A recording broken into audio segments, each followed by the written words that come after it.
புரட்சி கலைஞர், கருப்பு எம்ஜிஆர்,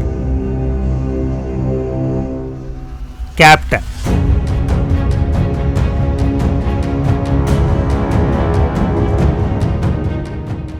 இப்படியெல்லாம் ரசிகர்களாலையும் தொண்டர்களாலையும் அன்போடு அழைக்கப்பட்ட விஜயகாந்த் சினிமாவிலையும் அரசியல்லையும் தொட்ட உயரங்கள் அசாத்தியமானது.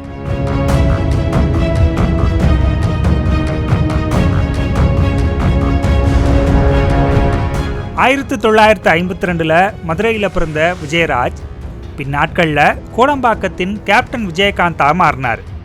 அவருக்கு 1 வயசு இருக்கும்போதே அம்மா இறந்துட்டாங்க. விஜயகாந்துக்கு எல்லாமே அவரோட அப்பா தான். 12ஆம் வகுப்பு வரைக்கும் படிச்சுட்டு சினிமாவுக்கு வந்துட்டார். ஒரு டிகிரி வாங்கலையேங்கிற வருத்தம் கடைசி வரைக்கும் அவருக்கு இருந்துச்சான். சினிமாவில் வாய்ப்பு தேடி அலைஞ்சப்ப விஜயகாந்த் சந்தித்த பிரச்சனைகள் ஏராளம். கலைஞனின் முதல் கவலையான வறுமை அவரையும் வாட்டி எடுத்த காலம் அது. வசதியான வீட்டு பிள்ளையா இருந்தாலும் தன்னோட லட்சியத்துக்காக அத்தனை கஷ்டங்களையும் பொறுத்துக்கிட்டார். அது மட்டும் இல்லை, அவர் சந்தித்த அவமானங்களும் அதிகம். 1980களோட கடைசியில் ஒரு வார பத்திரிகைக்கு விஜயகாந்த் பேட்டி கொடுத்தார். டி நகர் ஆஃபீஸில் தரையில் பாயை விரித்து படுத்திருந்த விஜயகாந்த், நான் இந்த நிலைமைக்கு வர்றதுக்கு என்ன காரணம் தெரியுமான்னு ரிப்போர்ட்டரை பார்த்து கேட்டாராம். திடீர்னு அப்படி கேட்டதுனால ரிப்போர்ட்டருக்கு என்ன சொல்கிறதுனே தெரியலை. இருந்தாலும் ஒரு மாதிரி சமாளிச்சுக்கிட்டு சில விஷயங்களை சொன்னாராம். அதெல்லாம் இல்லைங்க, அவமானங்கள் தான் என்னைய இந்த இடத்துக்கு கொண்டு வந்துச்சுன்னு சொன்னாராம் விஜயகாந்த். ரொம்ப கருப்பாக இருக்காரு, தமிழ் சரியாக உச்சரிக்க வரலன்னு சொல்லி அவரை நிராகரித்தவங்க ரொம்ப பேர். அப்போல்லாம் சினிமாவில் புதுமுகத்துக்கு அவ்வளோ மரியாதை இருக்காதான்.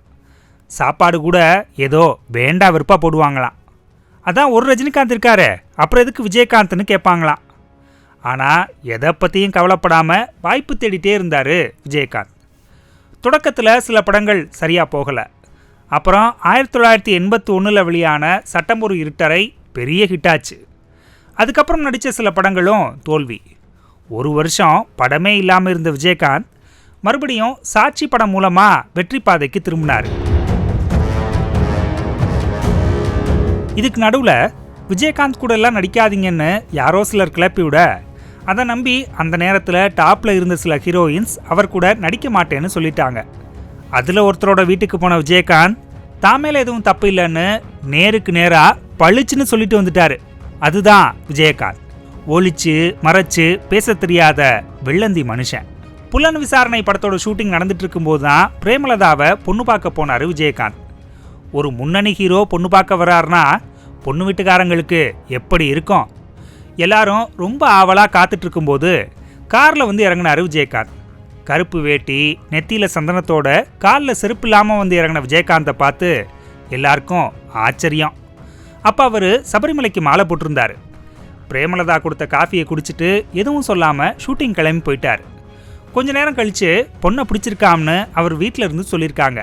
அன்னைக்கு முதலமைச்சராக இருந்த கலைஞர் தலைமையில் மூப்பனார் முன்னிலையில் மதுரை ராஜாமுத்தையா மகாலில் கல்யாணம் நடந்துச்சு.